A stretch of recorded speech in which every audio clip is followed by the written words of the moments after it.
The metal wheels screeched against the rails as the transport train rolled to a halt somewhere in the vast expanse of Texas, and in that moment, when the locomotive's steam hissed into the cooling evening air, none of the men inside the freight cars could have imagined how a simple piece of fabric would soon challenge everything they believed about their enemies and themselves. The year was drawing toward its end in 1943, and these soldiers who now emerged blinking into the fading light had already crossed an ocean, had already surrendered their weapons, had already felt the strange humiliation of becoming prisoners in a land so far from home that it might as well have been another planet entirely. They descended from the boxcars with the careful movements of men who had spent too many hours cramped in uncomfortable positions, their bodies stiff, their uniforms bearing the dust and grime of a long journey that had taken them from the battlefields of North Africa through holding facilities on the eastern seaboard and now finally to this sprawling compound in the heart of a state they knew only from maps and Wild West stories. The evening air carried a bite that surprised them, something sharp and clean that felt different from the cold they had known in Europe, and as they formed ragged lines under the watchful eyes of American guards who seemed almost bored with the routine of processing yet another batch of captured enemy soldiers, they could see the outlines of wooden barracks stretching into the distance, row after row of identical structures that spoke to the industrial efficiency of their captors. The guards moved them forward with gestures rather than shouts, a casual authority that some of the prisoners found almost insulting in its lack of ceremony,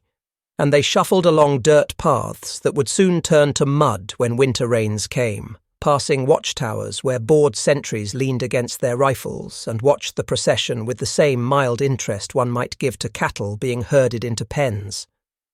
These German soldiers had been through so much already, the grinding campaigns in the desert where the sand worked its way into every crevice of their equipment, the long retreats when it became clear that the tide had turned against them, the final humiliating moment of surrender when they handed over their weapons and accepted that their war was over, even if the larger conflict still raged across multiple continents. Many of them carried wounds, not all visible, and the youngest among them barely looked old enough to shave, while the officers still maintained a stiff bearing that suggested they had not entirely accepted their defeat as permanent or meaningful. They entered the barracks in small groups, some silent and withdrawn, others maintaining a facade of good humour that fooled no one, and it was in those first moments of surveying their new accommodations that they encountered the objects that would become the centre of an unexpected drama. Stacked on each bunk with military precision were thin rectangles of woven material, folded so neatly that they formed perfect geometric shapes, and the light coming through the windows caught them in a way that emphasized just how insubstantial they appeared, almost translucent in certain angles, bearing no resemblance whatsoever to the heavy woolen bedding these men associated with proper military equipment. The reaction began slowly, a murmur of disbelief that grew into something louder and more derisive, and soon the barracks echoed with laughter that had a sharp edge to it, the kind of mocking humour that men use when they want to distance themselves from a situation that makes them uncomfortable or afraid. One of the officers, a lieutenant who had commanded a tank crew before his capture and whose name was Karl Weiss, according to the papers he carried, lifted one of these blankets between his thumb and forefinger with exaggerated delicacy, holding it up for his companions to see while making a show of examining it as though it were some kind of exotic curiosity that defied rational explanation. His voice carried across the room when he declared that not even the most inexperienced recruit in the entire Wehrmacht would consider covering himself with such a pathetic excuse for a blanket, and his words triggered a fresh wave of commentary from the others who seemed eager to contribute their own observations about the inadequacy of American equipment. Some of them slapped the blankets against their legs to demonstrate how light they were, the fabric making a soft sound that proved nothing except their own preconceptions, while others made jokes about using them as rags for cleaning boots or polishing the metal fittings of their now confiscated uniforms. And through it all ran a current of genuine contempt mixed with something else that they would not have admitted even to themselves, a kind of desperate need to find fault with their captors because acknowledging any superiority in the enemy would mean confronting the reality of their own defeat too directly. These were men who had been raised on stories of German excellence in engineering and manufacturing, who had been told again and again that their nation's products represented the pinnacle of quality and durability, and the idea that anything light could also be effective struck them as fundamentally absurd. A violation of natural law that proved Americans understood nothing about the serious business of survival. In their experience, weight meant quality, heaviness indicated proper construction, and the thick woolen blankets they had known in barracks from Munich to Hamburg had been so substantial that a man could wrap himself multiple times and still feel protected against the worst that winter could deliver. The blankets they now examined seemed almost insulting in their flimsiness, as though the Americans had decided that captured enemy soldiers deserved nothing better than the cheapest possible substitutes, materials so inferior that they barely qualified as functional at all. What none of these mocking soldiers understood as they made their jokes and reinforced each other's certainty was that they were standing at the edge of a revelation that would shake their assumptions about manufacturing, about innovation, about the nature of the enemy they had been fighting, and most disturbing of all, about the possibility that their own military's approach to equipment might have been fundamentally flawed from the beginning. The guards who distributed these blankets showed no reaction to the laughter, having seen the same performance from other groups of prisoners who arrived with identical preconceptions and would likely learn identical lessons, and they simply moved through the barracks, making sure each man received his allotment before withdrawing to let the Germans settle in for what they assumed would be an uncomfortable but survivable night. Outside the wooden walls, the sun was sinking below the horizon in a display of colours that seemed too vivid for this moment of quiet crisis, reds and oranges splashing across the western sky as if nature itself wanted to mark this particular evening as significant. Though of course the weather cared nothing for human dramas and simply followed the patterns established by cold fronts moving south from Canada through the Great Plains and into regions that normally enjoyed milder temperatures. The temperature had already dropped several degrees in the hour since the train arrived, and it would continue falling through the night in ways that would test the prisoners more severely than any of them anticipated in those early moments when mockery seemed like the appropriate response to disappointment.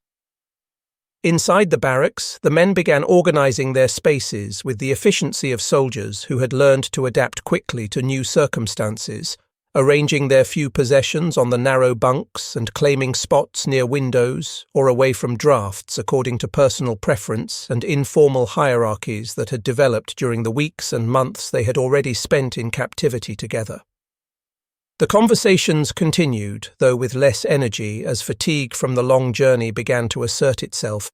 and some of the soldiers started to wonder privately whether they had been too quick to dismiss the blankets entirely, whether perhaps in combination with their uniforms and body heat, these American-issued items might provide at least minimal protection against the night ahead. Major Dieter Kraus, who had served as a quartermaster before his capture and therefore considered himself something of an expert on military supplies, held forth near the centre of the barracks about the blankets used in German facilities, describing in elaborate detail how the wool was sourced from specific regions known for producing particularly thick fleeces,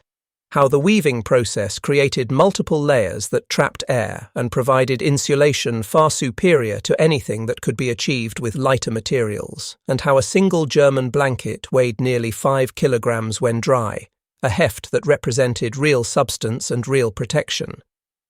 His audience listened with varying degrees of attention, some genuinely interested in these technical details that connected them to their former lives and professional identities, others simply grateful for the distraction of conversation that postponed the moment when they would have to lie down and face whatever the night would bring. The Major's monologue touched on the history of German textile manufacturing, the pride that workers took in maintaining traditional standards, even as the war demanded ever-increasing production, and the way that officers inspected supplies to ensure that nothing substandard reached the troops who depended on proper equipment for their survival in harsh conditions. He described barracks in Bavaria where stone walls held the cold like a tomb and only the thickest blankets could provide relief, mountain outposts where men slept fully dressed under multiple layers of wool and still woke to find frost on their breath, and field hospitals where the wounded shivered despite being buried under every available covering, And through all these stories ran the implicit message that weight equaled care, that heaviness demonstrated a commitment to the well-being of soldiers that these thin American substitutes utterly lacked. Lieutenant Weiss contributed his own observations, recounting how during winter exercises his unit had transported blankets that required multiple men to carry, how the supply carts groaned under loads that seemed excessive until the first cold night proved their necessity, and how junior officers learned to judge the quality of their supplies by lifting and feeling the heft of each item, a tactile assessment that had become second nature to anyone who spent time managing military equipment. These stories reinforced the group's certainty that they had been handed inferior goods, and as the evening deepened and the lamplight grew dimmer, their collective voice grew more confident in its condemnation of American manufacturing standards and the cultural values that would produce such inadequate substitutes for proper military equipment. But even as they spoke, even as they agreed with each other and built elaborate justifications for their mockery, some of them were beginning to feel the cold seeping through the walls, noticing the way drafts found every crack and gap in the wooden construction, observing how the floor seemed to radiate chill upward through the thin soles of their worn boots, and wondering despite themselves whether the coming night might prove more challenging than they wanted to admit. The barracks had been built quickly using standardized designs that prioritized efficiency over comfort, and while they provided shelter from rain and wind, they were far from the solid stone and brick structures these European soldiers associated with proper military installations, and the gaps between boards that would allow welcome ventilation during Texas summers now became channels for icy air to infiltrate their sleeping quarters. Some of the younger prisoners pulled their blankets up to their chins experimentally, testing the weight and feel of the material, and found to their surprise that the fabric had a different texture than they expected, not rough like wool, but smoother, with a weave that seemed carefully engineered rather than simply thrown together as their initial assessment had suggested. They did not share these observations with their companions, unwilling to appear weak or credulous, but privately they began to hope that perhaps the blankets would prove adequate despite their apparent flimsiness, that maybe American manufacturing had some hidden qualities that would reveal themselves under actual testing conditions rather than superficial examination. The guards completed their evening rounds, checking that all prisoners were accounted for, and that the barracks doors were secured in the casual way that suggested they had performed this routine hundreds of times before, and they exchanged brief comments with each other about the cold front that weather reports predicted would intensify overnight, bringing temperatures well below freezing to regions that normally enjoyed much milder conditions even in the depths of winter. These Americans wore heavy coats and gloves that marked them as prepared for serious cold, and some of the prisoners noticed this contrast between the guards' thick protective gear and their own thin blankets, wondering whether this represented deliberate cruelty or simple indifference, whether the camp administrators genuinely believed these coverings would suffice,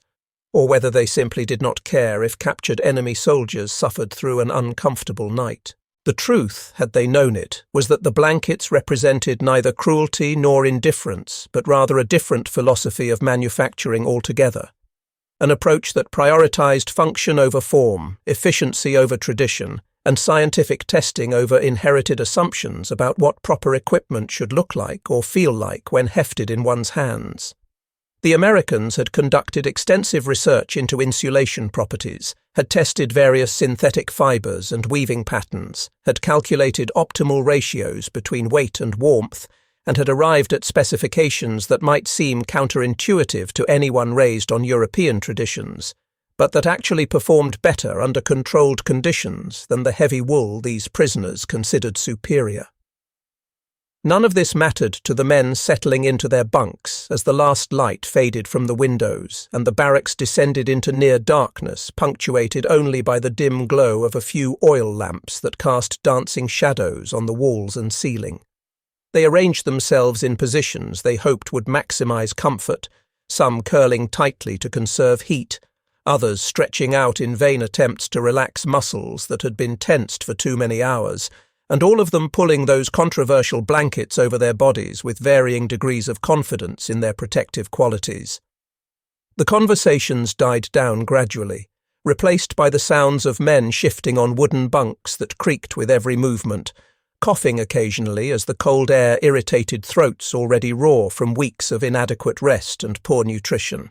and eventually settling into the uneasy quiet that precedes sleep in unfamiliar surroundings where every sound might signal danger or disruption. Outside, the wind had begun to pick up, rushing across the flat Texas landscape with nothing to slow it down, gathering force and bitterness as it travelled from northern latitudes where winter held full dominion, and when it struck the camp it howled around the corners of buildings and rattled the loose boards and shutters with enough violence to wake men who had just begun to drift into unconsciousness. The first hour passed with relative ease, the residual warmth from their bodies and the shelter of the barracks providing enough protection that the prisoners could almost believe their initial assessment had been correct and the night would prove manageable despite the thin blankets. But as midnight approached and the temperature continued its steady decline, dropping degree by degree until it reached levels rarely seen in this part of Texas, the situation began to change in ways that could not be ignored or dismissed. The cold became aggressive, seeking out every vulnerable point, creeping under blankets and through uniforms, finding bare skin and draining heat faster than bodies could generate it, and the men who had laughed so confidently just hours before now found themselves shivering despite their best efforts to remain still and conserve energy. Some of them tried to use their uniforms as additional layers, draping jackets over their torsos or wrapping spare clothing around their feet. But these improvised solutions provided only marginal improvement against a cold that seemed to intensify with each passing hour. And gradually the barracks filled with sounds of distress, suppressed groans and muttered complaints and the constant rustling of men trying to find positions that might offer even fractional degrees more comfort or warmth. Lieutenant Weiss, who had been so confident in his mockery earlier, now found himself gripping his thin American blanket with both hands, pulling it tight around his neck and shoulders, and feeling to his great surprise that the material was holding heat far better than its weight suggested it should. That somehow this flimsy cloth was creating a barrier between his body and the deadly cold outside that actually seemed to be working despite all logic and experience telling him it could not possibly be adequate. He pressed his hand against the blanket and felt warmth trapped underneath, felt the fibres holding air in tiny pockets that provided insulation through principles he did not understand but could not deny. And for the first time since his capture, he felt a small tremor of uncertainty about the certainties he had carried with him from Europe, a crack in the foundation of his worldview that suggested maybe, just maybe, there were things about America and American methods that he had failed to understand or appreciate. Across the room, Sergeant Otto Rice was having a similar experience, wrapped completely in his blanket with the edges tucked carefully under his body to prevent any drafts from reaching his core, and while he would have died before admitting it aloud, he was beginning to feel grateful for this despised piece of cloth that seemed to be keeping him alive through what was shaping up to be one of the coldest nights he had experienced since his capture. He remembered the heavy blankets of home, with a nostalgia tinged now with doubt, wondering whether their weight had actually provided better insulation, or whether he had simply assumed it did because weight felt reassuring and substantial in a way that lightness did not. And this thought bothered him more than the physical discomfort because it suggested his judgment might be flawed in fundamental ways he had never questioned. In the far corner of the barracks, a young private named Hans Keller was suffering more than most. His body weakened by months of inadequate nutrition and his immune system compromised by the various illnesses that swept through prisoner populations with depressing regularity, and he could not stop his teeth from chattering or his hands from trembling as the cold worked its way into his bones with a persistence that felt almost personal, as though the weather itself had singled him out for particular punishment.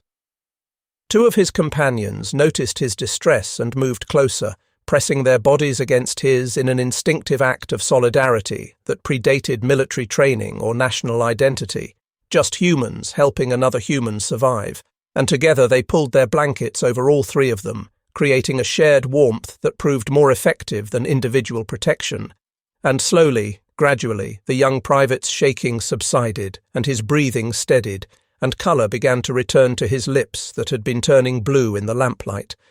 These small acts of mercy unfolded throughout the barracks, as men who had been enemies on the battlefield now found themselves united by the simple imperative of survival, sharing body heat and arranging blankets to protect the most vulnerable among them, and discovering in the process that the thin American fabric worked better when used intelligently, when treated not as inferior wool, but as a different kind of material altogether that required different techniques and approaches to maximize its effectiveness.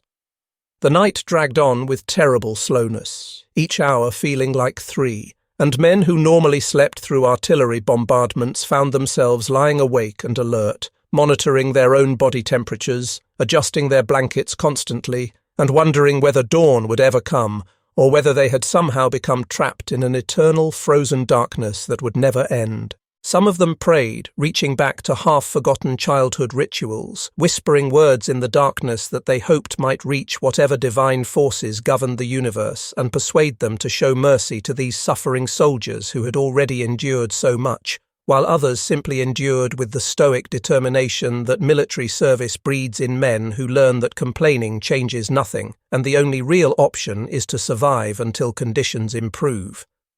The wind never stopped, battering the barracks with such force that the entire structure creaked and groaned as though it might collapse at any moment, and occasionally a particularly strong gust would find a gap in the walls and send a blast of Arctic air through the interior that made every man tense and pull his blanket tighter and curse whatever fate had brought him to this place at this time. By 3 in the morning, the temperature inside the barracks had dropped to just a few degrees above freezing, cold enough that breath condensed into visible clouds, cold enough that moisture in the air began to form tiny ice crystals that glittered in the lamplight like dust motes made of frozen water, and cold enough that some of the prisoners began to genuinely fear they might not survive until morning, despite the blankets they had wrapped around themselves with increasingly desperate care. But survive they did, every single one of them, protected by fabric they had dismissed as worthless, kept alive by technology they had not understood, preserved through the darkest hours by the very items they had mocked with such confidence just a few hours earlier. When dawn finally came, creeping through the windows with painful slowness, illuminating a scene of exhausted men who looked like they had aged years overnight, there was no celebration or relief, only a profound weariness and a growing awareness that something significant had happened during those terrible hours, something that went beyond physical discomfort and touched on deeper questions about certainty and judgment and the ways human beings assess quality and effectiveness.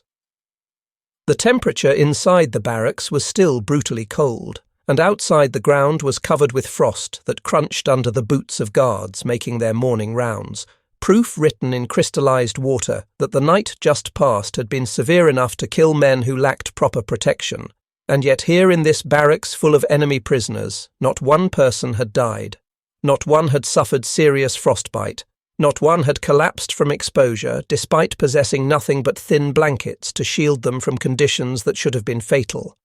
The irony was almost too heavy to bear, and as the men stirred and sat up and began the slow process of returning to full consciousness, their eyes kept drifting to those blankets, seeing them now with different eyes, understanding finally that they had been catastrophically wrong in their initial assessment, and that this error revealed something profoundly disturbing about the enemy they had been fighting, and the nation they had been taught to despise as weak and decadent and incapable of real manufacturing excellence. Captain Walter Mills, who oversaw supply distribution for this section of the camp, made his rounds that morning with his usual efficiency, and when one of the guards mentioned that the German prisoners seemed unusually quiet and subdued, he simply nodded and explained that reality had a way of correcting false assumptions, that men who survived a hard night often emerged with different perspectives than they carried into it. He was a practical person who had worked in textile manufacturing before the war, managing a plant in New England that produced various fabrics for both civilian and military use, and he understood from direct experience the revolution that had occurred in American textile production over the previous decade. The shift from natural fibers to synthetics, the development of new weaving techniques that maximized insulation while minimizing weight, and the massive scaling of production capacity that now allowed single factories to output quantities that would have seemed impossible just 10 years earlier. When asked about the blankets by a curious guard who wanted to know why they were so different from traditional military bedding, Mills explained that the material was primarily rayon blended with other synthetic fibers, engineered specifically to trap air and provide insulation far more efficiently than wool, while weighing a fraction of what traditional blankets required, and manufactured using automated processes that allowed for consistent quality and enormous volume, with some facilities producing more than 250,000 blankets every month. Numbers that represented not just manufacturing capacity, but an entirely different approach to industrial organization and resource allocation. The guards spread this information among themselves as gossip, the way soldiers always do when they encounter something interesting or unusual, and inevitably some of these details reached German ears, filtered through overheard conversations and chance remarks and the informal intelligence networks that prisoners always develop regardless of security measures. The numbers stunned even those prisoners who had maintained skepticism about American capabilities, because 250,000 blankets from a single factory in a single month represented a level of production that exceeded the entire textile output of some German regions. And when multiplied across the dozens or hundreds of facilities that must exist across America's vast industrial landscape, the implications became impossible to ignore or dismiss. Major Krauss, who had lectured so confidently about German blanket quality the previous evening, found himself doing mental calculations that left him disturbed and disoriented, because if the Americans could produce such quantities of even simple items like blankets, what did that suggest about their capacity to manufacture weapons, ammunition, vehicles, aircraft, and all the other materials of war that ultimately determined which side would prevail in this massive global conflict? Germany by late 1943 was already struggling with resource shortages that forced increasingly desperate measures, rationing wool to the point where civilian clothing was being recycled into military uniforms, stripping blankets from hospitals to send to the Eastern Front, and implementing substitution programs that degraded quality to maintain quantity. And the contrast between these desperate expedients and American abundance that could afford to give comfortable bedding to captured enemies was almost too painful to contemplate directly. One prisoner who kept a secret diary, writing in tiny letters on scraps of paper he hid carefully from guards who conducted random searches for security purposes, recorded his thoughts in fragments that captured the emotional impact of this revelation better than any systematic analysis could have done. He wrote that seeing the thin blanket had disturbed him more than any battlefield defeat, because it suggested that Germany had been fighting an enemy whose strength operated on dimensions they had failed to understand, that while German strategists focused on tactical excellence and operational brilliance, America had been quietly building an industrial base so vast that it could overwhelm any opposition simply through the sheer weight of material production. He questioned what other assumptions might be wrong, what other certainties might crumble under examination,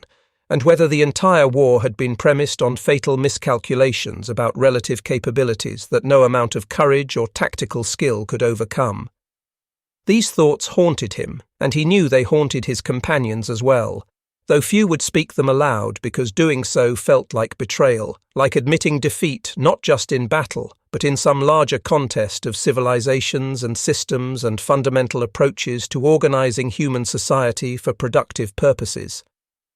Stories began circulating among the prisoners as the day progressed, and they warmed themselves in pale sunlight that provided more psychological comfort than actual heat. Anecdotes that took on symbolic weight far beyond their immediate content. One man claimed to have seen a train car loaded entirely with crates of blankets, more in a single shipment than his entire division had possessed during the entire North African campaign, and while others questioned whether his memory might be exaggerating, no one could definitively disprove the claim, and it fed into growing sense that American logistical capabilities operated on scales they had not previously imagined. Another recalled overhearing guards discuss how civilian organizations donated quilts through the Red Cross, thousands upon thousands arriving with clockwork regularity to supplement military issue, and this casual mention of voluntary donations struck him as almost incomprehensible, because it suggested a society wealthy enough that ordinary families could afford to give away valuable items to help even enemy soldiers, a level of prosperity that stood in stark contrast to the desperate poverty that now characterized much of occupied Europe, where people had not seen new blankets in years and considered themselves fortunate to have enough food to survive the winter. These fragments coalesced into a picture that none of the prisoners wanted to acknowledge fully but could not entirely dismiss, an image of America as something fundamentally different from what they had been taught to expect, not weak or decadent or divided, but powerful in ways that made traditional military calculations almost irrelevant, capable of producing enough material to simply overwhelm any opposition through the sheer tonnage of manufactured goods flowing from factories that never stopped running. The second night arrived with the same brutal cold, another wave from the north bringing temperatures that would kill anyone caught outside without protection, and this time there was no laughter when the prisoners returned to their barracks and reached for the same thin blankets they had mocked 30 hours earlier. They handled the fabric with something approaching reverence now, understanding that these objects represented the only barrier between their bodies and death from exposure, and they arranged themselves carefully on their bunks, tucking edges and smoothing wrinkles with the attention to detail that suggested they had learned their lesson and would not make the same mistake of underestimating these critical items. Lieutenant Weiss lay awake again, staring at the ceiling, and finally spoke the words that had been forming in his mind all day, admitting in a voice barely above a whisper that without these American blankets, half the men in this barracks would already be dead, that they owed their lives to the very nation they had tried to destroy, and that this fact carried implications he was not ready to fully process, but could not stop thinking about whenever his mind had a moment of rest. His confession hung in the air like smoke, and no one challenged it or mocked it, because they all knew it was true. They all felt the same disturbing mix of gratitude and shame and confusion about what it meant to be saved by an enemy's generosity, or at least by an enemy's industrial capacity to produce survival equipment in sufficient quantities that even captured prisoners could be properly supplied. Major Krauss, who had built his identity around technical expertise and professional competence, found himself unable to maintain his previous confidence about German manufacturing superiority, and his silence spoke louder than any words could have, because others who knew him recognized that his inability to defend his earlier positions represented a kind of surrender more complete than merely laying down weapons on a battlefield. The barracks settled into an uneasy quiet that night, men breathing more easily because they now understood how to use the blankets effectively, but sleeping less well because their minds refused to stop wrestling with questions about what else they might have been wrong about, what other assumptions might prove false under examination, and whether their entire worldview might need revision in light of experiences that contradicted everything they had been taught about their enemies and themselves. Outside, the wind howled again with the same fury as the previous night, and inside the temperature dropped again to dangerous levels, but this time the prisoners were prepared, wrapped securely in fabric they now trusted, and they survived with far less distress because they had learned that survival sometimes requires abandoning pride and accepting help from unexpected sources, even when that help comes from those one has been trained to hate. Morning brought another dawn of crystallized frost and numbing cold, and when the guards appeared with additional supplies, some of the prisoners felt their confusion deepen, because here was more evidence of American abundance, more blankets distributed not because prisoners had requested them, but simply because the weather forecast suggested the cold would persist, and the logical response to this prediction was to provide additional protection. An American sergeant paused while making his rounds and noticed a young German soldier coughing violently, his face flushed with fever, and without any discussion or deliberation simply draped a second blanket over the sick man's shoulders, an act so casual and matter-of-fact that it seemed to require no thought whatsoever, just automatic human response to visible suffering. The prisoner stared at this gesture in stunned silence, unable to reconcile it with everything he had been told about American brutality and indifference, And for the rest of that day he kept touching the additional blanket as though to verify it was real and not some fever dream conjured by his illness.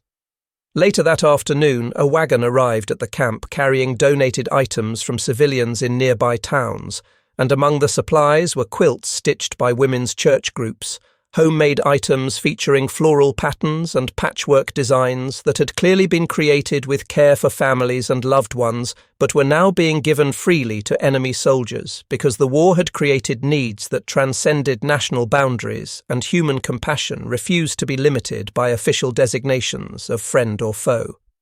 One of these quilts, edged with childish embroidery that spelled out simple words of comfort, ended up on the bunk of a former tank officer from Hamburg who had commanded armoured vehicles across half of North Africa before his capture, and he sat holding this quilt for nearly an hour, tracing the small stitches with fingers that had once pulled triggers and given orders that resulted in death, trying to comprehend why an American family would give such a personal item to someone who had been their enemy just months before, and finding no answer that satisfied the questions churning in his mind. The barracks filled with whispered conversations that night as men tried to process these experiences and fit them into frameworks that could make sense of contradictions between propaganda and reality, between what they had been taught to expect and what they were actually experiencing, and some insisted this must all be calculated. Manipulation, sophisticated psychological warfare designed to soften their resistance and make them more compliant prisoners,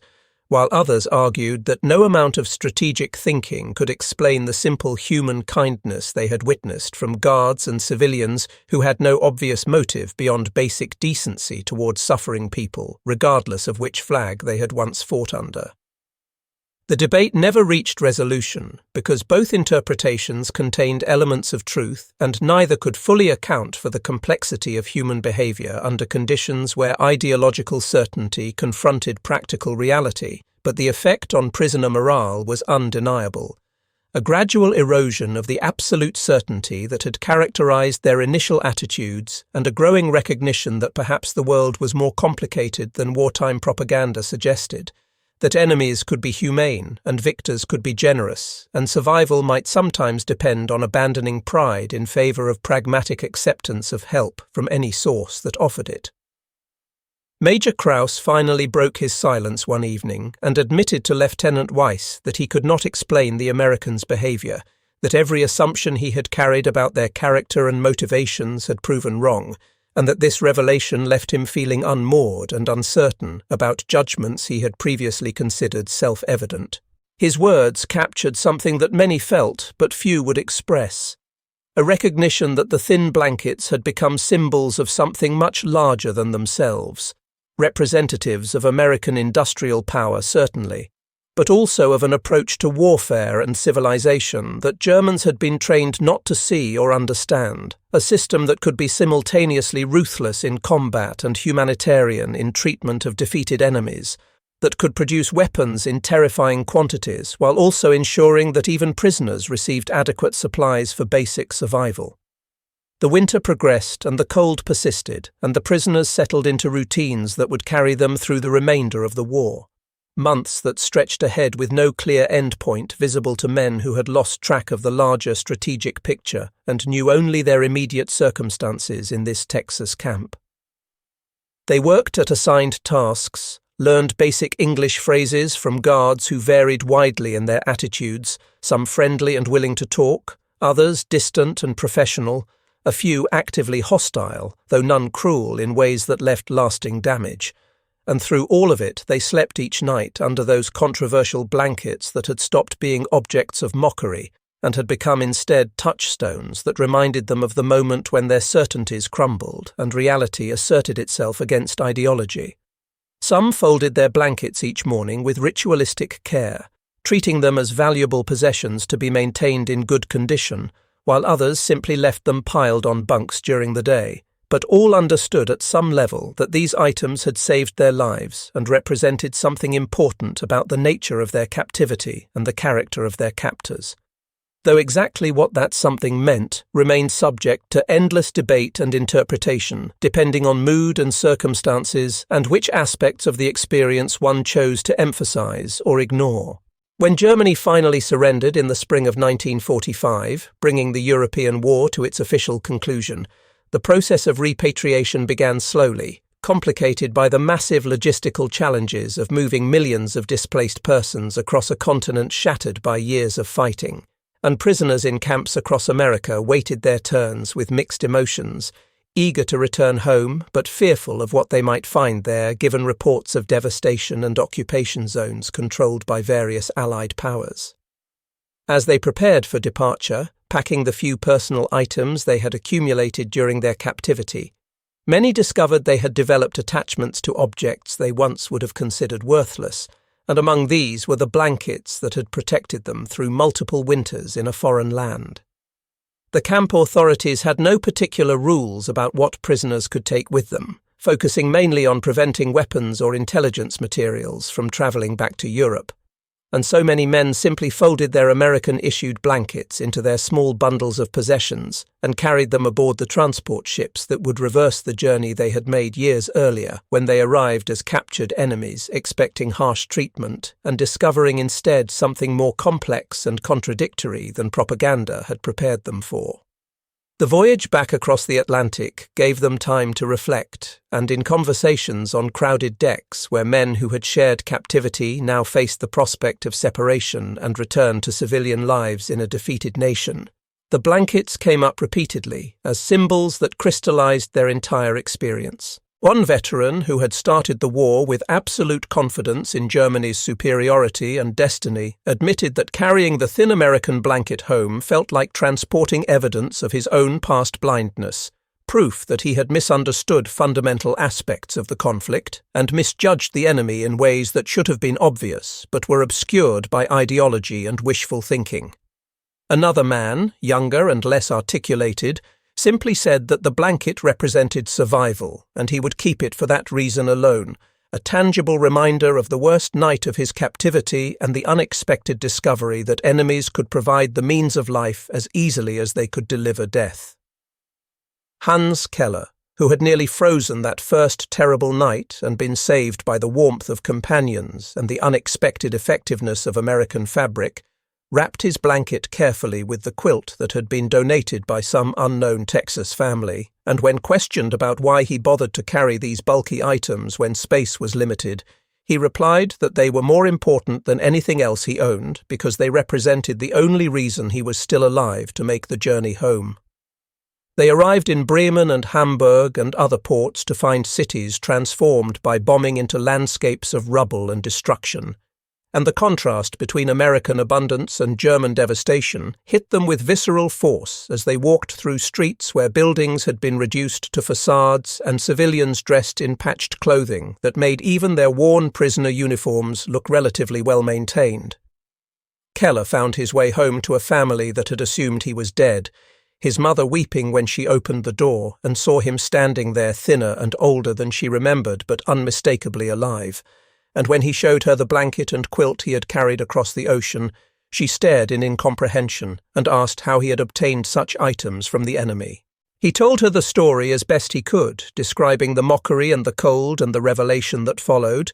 but he could see she did not entirely understand what he was trying to communicate, and perhaps that was inevitable because some experiences resist translation and can only be comprehended by those who lived through them directly. He kept the blanket anyway, storing it in a trunk along with other mementos of the war years, and occasionally over the decades that followed he would take it out and hold it, feeling the worn fabric and remembering nights in a Texas barracks when this simple object had been the only thing standing between him and death from exposure. Other veterans carried similar stories, though most spoke of them rarely, if at all, because the post-war years demanded focus on survival and reconstruction, and there was little patience for philosophical reflections about the nature of enemies or the meaning of American blankets. But in private moments, alone with their thoughts or years later with grandchildren who asked about the war, some of them tried to articulate what those nights had meant, how the experience had changed their understanding not just of America, but of themselves and their own capacity for misjudgment. One former officer who became a schoolteacher in the new West Germany told his students that he had learned more about the nature of power from a thin blanket than from all his military training combined, because the blanket represented industrial capacity deployed for humanitarian purposes, strength manifested through provision rather than destruction, and it had forced him to recognize that Germany had been fighting an enemy whose advantages went far deeper than mere numbers of tanks and planes to encompass fundamental differences in economic organization and social values that made defeat inevitable regardless of tactical brilliance on particular battlefields. His students found this story strange and asked what blankets had to do with military outcomes, and he struggled to explain in ways that would make sense to young people who had not experienced the visceral shock of having one's worldview overturned by surviving a freezing night under material one had confidently dismissed as worthless. The last memory that many of these men carried, an image that returned to them in dreams and quiet moments for the rest of their lives, was from the day of their departure when they had marched to the train yards for transport to ports and ships that would carry them home. And as they walked past the now familiar barracks where they had spent years in captivity, a gust of wind had caught a line of blankets hanging to air in the spring sunlight, and the thin fabric had lifted and fluttered like flags or like white cloths of surrender or like something else altogether. Ghosts, maybe, of the men they had been when they arrived, proud and certain and utterly mistaken about so many things. That image stayed with them, those blankets moving in the wind, pale rectangles against the Texas sky, and whenever they thought about their time as prisoners, or about the war more generally, or about the strange paths that human lives can take through circumstances beyond individual control, they remembered that sight and felt again the complex mixture of gratitude and shame and wonder that had characterized their entire captivity. The blankets themselves eventually wore out or were lost or simply disappeared the way most physical objects do over time. Fabric returning to fibers and fibers degrading until nothing remained except memories. But the impact of those objects persisted in ways that historians would later struggle to document or explain.